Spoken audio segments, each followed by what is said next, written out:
It is a time for truth. It is a time for liberty. It is a time to reclaim the Constitution of the United States.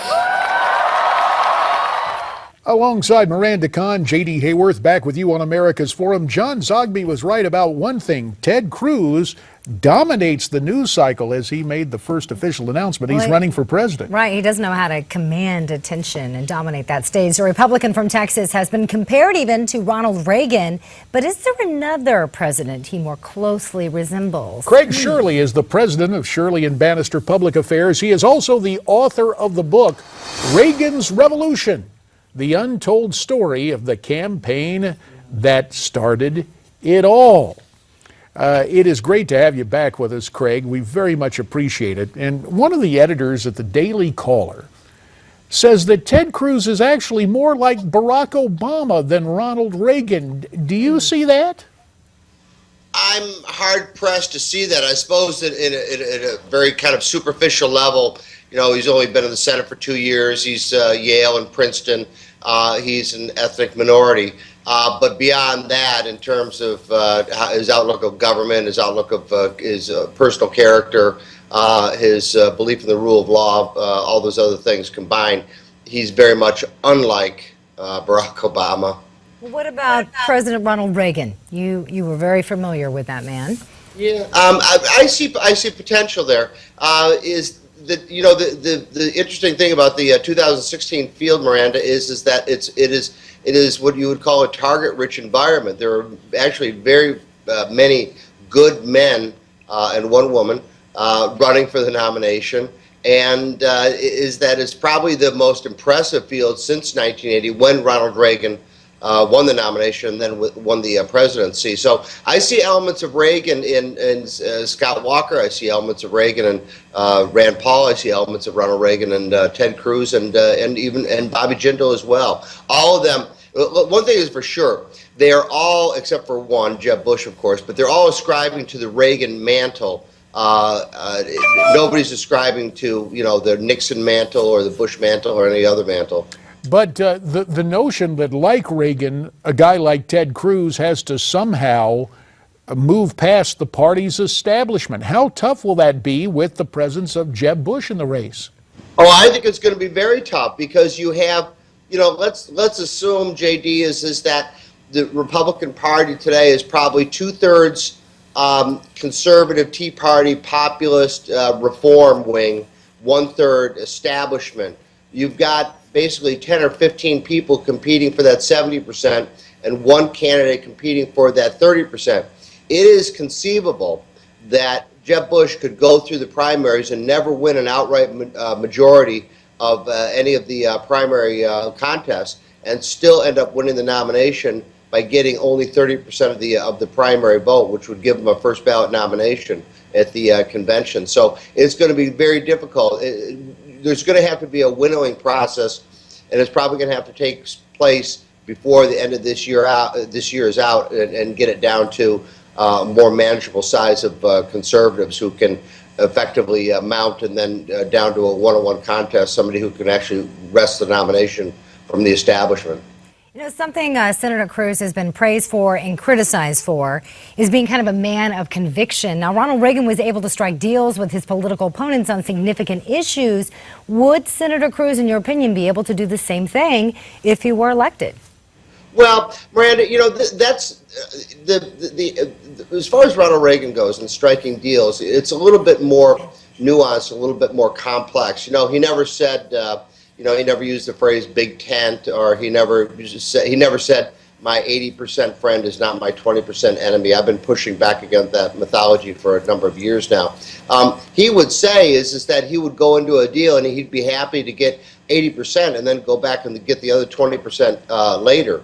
But he did so because there were a goodly number of conservative Democrats in the Democratic Party in 1981 and 82 and 83 and throughout his term. So he was able to make deals with the he had his base of Republicans, and then reach out to conservative Democrats who were like-minded, who now we know is Reagan Democrats.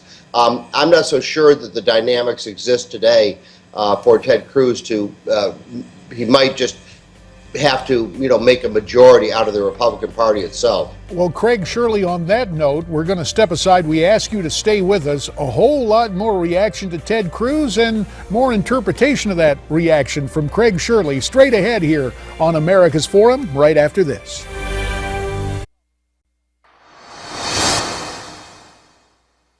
Well, if what you want in your presidential campaign announcement is to show the country who you are and what you're about and what you think your strengths are, I think Ted Cruz pulled it off there.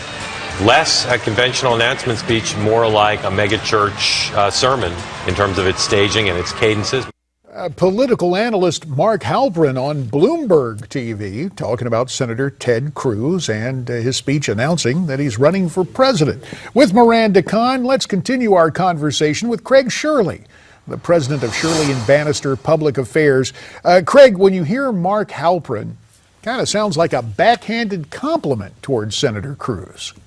Yeah, I thought so when I heard it as well. Is that I've been I don't know if he's ever been to Liberty University. I've been there a number of times.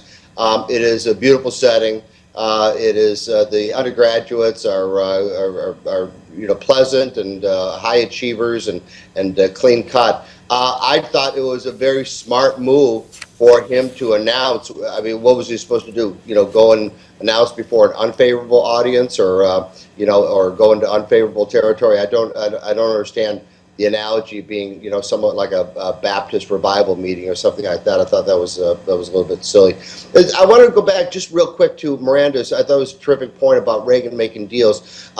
Is that one thing we have to remember is that what Reagan understood was that you need to get public opinion on your side, and we've all heard the phrase Reagan, going over the heads of Congress to the American people, and he did. He did many times because he knew if he had American public opinion on his side, then he could force the Democrats to the table to make the deals that he wanted to make. So yes, he did make deals, but he did so by getting the public opinion, and he noted, and other politicians have noted over the years, is that you can accomplish a lot when the American public is on your side. You can't accomplish a lot if they're not. Senator Cruz had this to say about Israel. Instead of a president who boycotts Prime Minister Netanyahu, imagine a president who stands unapologetically with the nation of Israel. Craig, that's really when we saw the crowd liven up, and you could hear right there huge applause and a woman in the crowd saying, horrible. What do you make of this? What would you say is Reagan's legacy when it comes to Israel? Yeah, well, Reagan was obviously the prime minister of Menachem Begin once described Ronald Reagan as Israel's best friend, and indeed he was. Is that during the Reagan administration, there were excellent relations with the Israeli government, as there should be. And in most presidents, there have been excellent relations, whether it was John Kennedy or Dwight Eisenhower. Jimmy Carter had rocky relations, and yet he did forge the Camp David Accords. Both Begin and Sadat signed it, and it was and it's still enforced today. A very durable peace deal. But this is the worst it's ever been between the United States and Israel, and that's not only just a tragedy; it's dangerous. Well, let's move from immigration to Israel. Again, Ted Cruz yesterday in his announcement speech. Instead of the lawlessness and the president's unconstitutional executive amnesty, imagine a president that finally secures the borders. About 45 seconds left, Craig. Your reaction to that, please, sir. Well, I think, again, it's an excellent point, and it's it's where public opinion is firmly on the side of Ted Cruz and on the side of many Republicans who have argued for a secure border, including Ronald Reagan. who had said that without borders there is no country, there is no security, is that what we have now along the Mexico border is ridiculous, and again, it's also dangerous. This is going to be a flashpoint. This is going to be a point of contention inside the Republican primary, because you have Jeb Bush on one side, which is for amnesty and for basically open borders, and people like Ted Cruz are arguing quite another perspective. And this is going to be a hot flashpoint of debate in the coming days and weeks ahead. Craig Shirley, author of Reagan's Revolution, the untold story of the campaign that started it all. Craig, we appreciate your time, and we're coming back with Hour 2 of America's Forum.